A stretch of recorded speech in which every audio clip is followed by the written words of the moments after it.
අද අපි හදන්න යන්නේ හරිම රසවත් අතුරුපසක්. අපි මේකට කියනවා රේන්බෝ ජෙලි පුඩින් කියලා. මම මුලින්ම කේතලයක් ලිපේ තියාගත්ත මේ විදිහට මගේ ජෙලි ටික දිය කරගන්න. අපි බලමුකෝ දැන් මොනවාද අවශ්‍ය වෙන්නේ කියලා මේකට. ඔයා කැමති වර්ණ 4කින් මේ විදිහට ගන්න පුළුවන් ජෙලි. කහයි තැඹිලි ගන්න නැතුව මම ඔයාට කියනවා නිල් පාට වගේ එහෙම නැත්නම් බ්ලූබෙරි ලම් පාට වගේ ජෙලියක් ගත්තා නම් මේක හරි. ඒ වගේම ජෙලි ටින් ඕන වෙනවා. මම අර ඉස්සර පෙන්නපු ටින්කිරි එකත් ඕන වෙනවා. මම මුලින්ම මේකේ පෙට්ටි ටික අයින් කරගෙන මේ ජෙලි ටික වෙන වෙනම භාජන වලට දාගන්න ඕනේ. ජෙලි වර්ග ඔයා 4ක් ගන්නවා නම් භාජන 4ක් අරගෙන ඒ 4ට ඔයා වෙන වෙනම මේ ටික එකතු කරගන්න ඕනේ. ඒ වගේම ඒ 4 කවලම් කරගන්න ඔයා වෙන වෙනම හැඳි 4කුත් ගන්නවා නම් වඩාත් හොඳයි. අර තැඹිලි කහේ ගත්ත එකෙන් මගේ එක ලේයර්ස් දෙක නෑ එක පාට වගේ ආවා.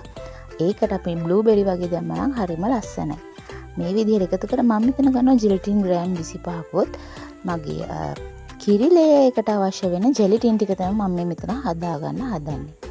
දැන් ඊට පස්සේ මම මේ විදිහට භාජන වලට එකතු කරලා ඊට පස්සේ මේ ටික දිය කරගන්න උණු වතුර එකතු කරන්න තමයි යන්නේ.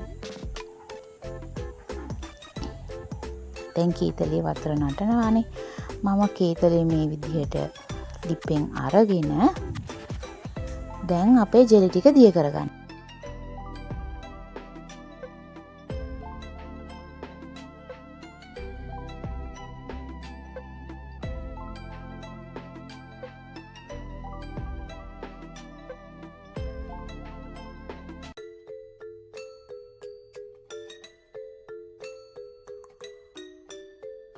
දැන් මම මේ දිය කරගත්ත ජෙලි ටික හොඳට නිවෙන්න තමයි තියෙන්නේ.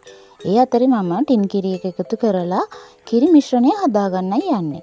මේ විදිහට ටින් කිරි එක කඩලා එක භාජනයක එකතු කරලා වතුර එකතු කරලා මේ විදිහට හොඳට දියා කරගන්නවා අපේ ටින් කිරි එක. ඊට පස්සේ අපේ රුණු වතුර එකතු කරලා දිය කරගත්ත ජෙලි ටින් ටිකත් මේකට එකතු කරලා මිශ්‍රණය හොඳට මේ විදිහට කවලම් කරගන්නවා. ඊට පස්සේ මේ ටික සාමාන්‍ය කාමර උෂ්ණත්වයට එනකම් හොඳට නිවෙන්න තියන්න ඕනේ.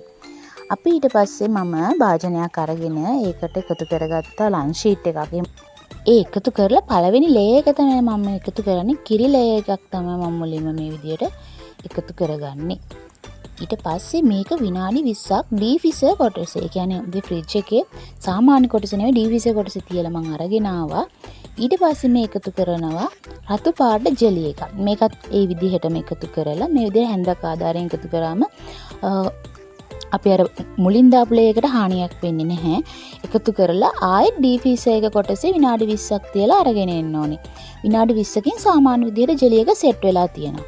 ඊට පස්සේ මම ආයෙත් එකතු කරගන්නවා කිරි ලේයර් එකක්. විනාඩි 20න් 20ට තමයි මේකේ මේ ලේයර්ස් ටික එකතු කරගන්න ඕනේ. මේ විදිහට එකතු කරලා ආයෙත් මේක විනාඩි 20ක් අපි ෆ්‍රිජ් එකේ ඩීෆ්‍රීසර් කොටසේ තියලා අරගෙන එනවා.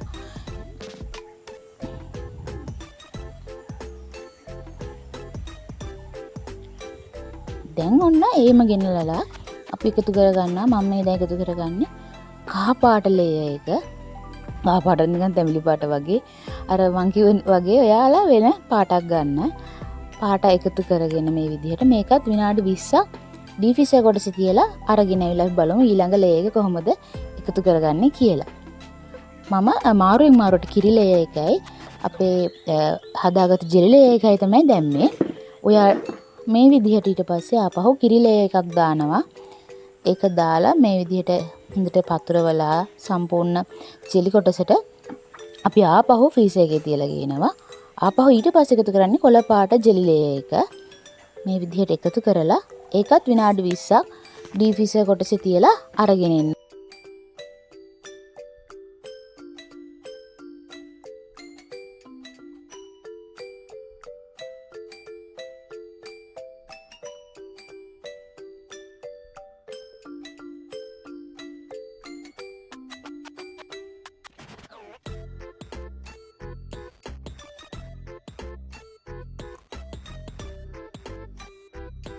ඔයගොල්ලන්ට මෙතනදී කියන්න ඕනේ විනාඩි 20ට වඩා අඩු කරන්නත් එපා කාලය. විනාඩි 20ට වඩා වැඩි කාලයක් ගන්නත් එපා. විනාඩි 20ට වඩා වැඩි කාලයක් ගත්තොත් ජෙලි එක පතුරු වගේ හැදෙනවා. අපේ හරියට ජෙලි එක සෙට් වෙන්නේ නැහැ. විනාඩි 20ට වඩා අඩු වුණොත් ජෙලි එක බාගෙට සෙට් වෙලා අපි අර එක ලේ එකක් ඊට උඩින් දානකොට ලේයර්ස් දෙක කවලම් වෙන වගේ බලනවා. මේ ඊට පස්සේ මම අන්තිමටම සුදු පාට අපේ කිරි ලේ එකක් දාලා විනාඩි 20ක් ෆ්‍රීස් එකේ තියලා ඊට පස්සේ සාමාන්‍ය කොටස පැය 4කට වැඩි කාලයක් තියලා තමයි මේ ගෙනල්ලා තින්නේ. දැන් මේක අපි බලමු කොහොමද හැදිලා තියෙන්නේ කියලා. මේ විදිහට ට්‍රේ එකක් අරගෙන මම මේක අනිත් පැත්ත ගහ ගන්නවා. ඊට පස්සේ මේ විදිහට මම අයින් කරගන්නවා අපි එකතු කරගත්ත ලන්ච් ෂීට් කොටස් දෙක. දැන් බලන්න ලේයර්ස් අපි හදපු ජෙලි පුඩින් එක හරිම ලස්සන විදිහට තියෙනවා. අපි දැන් බලමු කොහොමද මේක ඇතුළ කියලා. දැන් මම මුලින්ම මේ අන්තිම කොටස දාරේ අවසාන කොටස කපලා මේ විදිහට අයින් කරගන්නවා. ඔයාට මේක ජෙලි පැකට් දෙකකින් වගේ වුණත් හදා ගන්න පුළුවන්.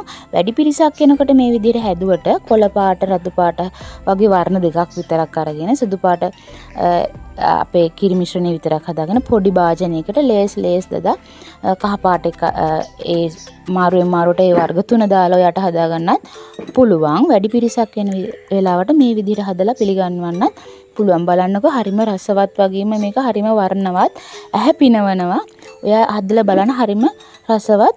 හදලා බලලා මේකේ හොඳ නරක අපිට කමෙන්ට් කරන්න අමතක කරන්න එපා. try කරලා බලන්න මේ උත්සව සමයේ ඔයාලා ගෙදරට එන අමුත්තකට මේ විදිහට හදලා සංග්‍රහ කරන්න. එහෙනම් ඉතින් වීඩියෝ එක බලපු වීඩියෝ එකට like කරන share කරන ඔයගොල්ලෝ හැමෝටම ස්තුතියි. ආයෙත් වීඩියෝ එකකින් හම්බෙමු.